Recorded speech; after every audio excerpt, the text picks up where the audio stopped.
মহান আল্লাহ প্রথমে মানুষ হিসেবে আদম আলাইহিস সালামকে সৃষ্টি করলেন। ফেরেশতারা তাকে সিজদা করল।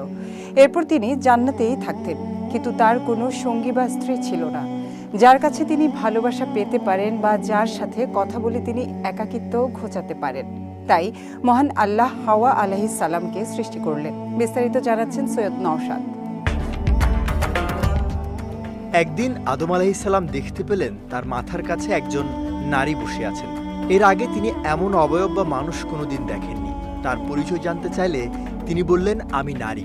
আদম আলাইহিসসালাম জানতে চাইলেন, তোমাকে সৃষ্টির কারণ কি? তিনি বললেন, আপনার প্রশান্তির জন্য। এ ব্যাপারে পবিত্র কোরআনে মহান আল্লাহ বলেন, হে মানুষ, তোমরা তোমাদের প্রতিপালককে ভয় করো, যিনি তোমাদের এক ব্যক্তি থেকে সৃষ্টি করেছেন এবং যিনি তা থেকে তার স্ত্রী সৃষ্টি করেন, যিনি তাদের দুজন থেকে বহু নারী পুরুষ ছড়িয়ে দেন।